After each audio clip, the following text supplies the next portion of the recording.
हाय दोस्तों, तो मैं आज आप लोगों को डॉक्टर राम मनोहर लोहिया अवध यूनिवर्सिटी का जो कि BA second year third semester का पॉलिटिकल साइंस का इम्पॉर्टेंट क्वेश्चन बताने वाला हूँ, जिसे आप लोग पढ़कर अपने एग्ज़ाम में अच्छे मार्क्स प्राप्त कर सकते हैं। तो जो आपकी ये यूनिवर्सिटी है डॉक्टर राम मनोहर लोहिया अवध यूनिवर्सिटी है, जो कि BA second year third semester के लिए है। इसका जो सब्जेक्ट है वह पॉलिटिकल साइंस है। इसका जो कोर्स कोड है A060301 कैपिटल T। ये जो आपका पेपर का नेम है, यानी जो आपका कोर्स टाइटल है, पॉलिटिकल प्रोसेस इन इंडिया है। तो जो आपका मोस्ट इम्पॉर्टेंट क्वेश्चन है, इसे आप यदि आप लोग पढ़ लेते हैं तो आपको जो एग्ज़ाम है वो बढ़िया से आपको पार हो जाएगा। तो आपका जिसमें पहला क्वेश्चन है, भारतीय संघीय व्यवस्था की विशेषताओं की विवेचना कीजिए। ये जो आपका एक क्वेश्चन है, आपका 7 नंबर का क्वेश्चन है। इधर लगभग आपको जो आठ या 9 क्वेश्चन है, आपको लगभग 7 नंबर के सब क्वेश्चन है। तो आपका जो दूसरा क्वेश्चन है, संविधान में महिलाओं हेतु किए गए विशेष उपायों का वर्णन कीजिए। और जो आपका तीसरा क्वेश्चन है, भारतीय निर्वाचन प्रणाली के दोष बताइए। और जो आपका चौथा क्वेश्चन है, भ्रष्टाचार से आप क्या समझते हैं तथा इसके कारण भी बताइए। और जो आपका पांचवा क्वेश्चन है, क्षेत्रवाद की समस्याएं तथा समाधान बताइए। और जो आपका छठवां क्वेश्चन है, भारत की दलीय प्रणाली की मुख्य विशेषताओं का वर्णन कीजिए।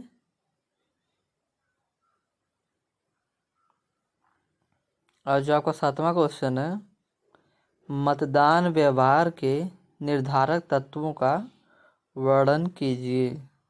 ये सभी जो क्वेश्चन है आपके 7 नंबर के क्वेश्चन है। ये आपके अलग अलग यूनिवर्सिटी में वैसे आपके लगभग 5 या 7 नंबर से आपके क्वेश्चन को पूछे जाएंगे आपके एग्जाम्स में। तो आपका जो 8वां क्वेश्चन है, आरक्षण संबंधी संवैधानिक प्रावधानों पर प्रकाश डालिए। ये सभी जो आपके क्वेश्चन है, ये सभी क्वेश्चन आपके मोस्ट इम्पॉर्टेंट क्वेश्चन है। आपको मैं लगभग 14 क्वेश्चन या 13 क्वेश्चन दूंगा, आप बताऊंगा। तो आप इन्हीं क्वेश्चन को पढ़कर यदि आप एग्ज़ाम देने जाएंगे तो आपका एग्ज़ाम अच्छा, आप अपने एग्ज़ाम में अच्छा नंबर प्राप्त कर सकते हैं। तो आपका जो 9वां क्वेश्चन है, भारतीय राजनीतिक व्यवस्था की विशेषताओं का वर्णन कीजिए। इन सभी क्वेश्चंस को आप अपने अनुसार उत्तर दे सकते हैं, या आप कहीं पर सर्च करके या अपने सीरीज के द्वारा इसे लिख सकते हैं। ये आपके आम जिंदगी में होने वाले क्वेश्चंस हैं, ये बहुत कठिन प्रश्न नहीं है। और जो आपका 10वां क्वेश्चन है, भारत में राष्ट्र निर्माण की कौन कौन सी चुनौतियां हैं।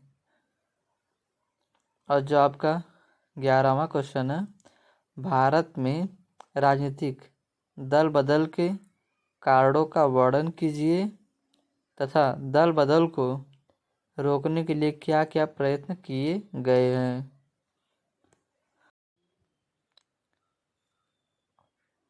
और आपको यहाँ पर देखो लिखा हुआ पंचायती राज व्यवस्था। पंचायती राज व्यवस्था आपको पता होगा कि 73वां संशोधन अधिनियम है। आपको इसमें 2 क्वेश्चन लगभग मिल जाएंगे अथवा करके। भारत में पंचायती राज व्यवस्था का वर्णन कीजिए, या आपको एक ही क्वेश्चन मिलेगा अथवा करके 73वां संशोधन अधिनियम। 73वां संशोधन अधिनियम इसलिए बनाया गया था क्योंकि इसमें पंचायती राज व्यवस्था का पूरा वर्णन है। तो यहाँ करके आपसे एक क्वेश्चन पूछा जाएगा, क्वेश्चन नंबर जो कि 12 है, 73वां संशोधन अधिनियम की व्याख्या कीजिए। ये आपका जो 12वां क्वेश्चन है, आपका मोस्ट इम्पॉर्टेंट क्वेश्चन है, यह आपके एग्ज़ाम में 10 नंबर का क्वेश्चन कन्फर्म आएगा। आप इसे कन्फर्म तैयार कर लीजिएगा। 73वां संशोधन अधिनियम या पंचायती राज व्यवस्था। और आपका जो 13 क्वेश्चन है 13वां, 74वां संशोधन अधिनियम की व्याख्या कीजिए। और जो आपका जो क्वेश्चन नंबर 14 है, ये आपको 2 नंबर का प्रश्न है, यानी कि आपको 2 नंबर में पूछा जाने वाला प्रश्न है और आपको यह लगभग 50 वर्ड में इसका आंसर देना रहता है, यानी कि आपको 50 शब्दों में 2 नंबर का क्वेश्चन है। आप अपने हिसाब से इसको लिख सकते हैं।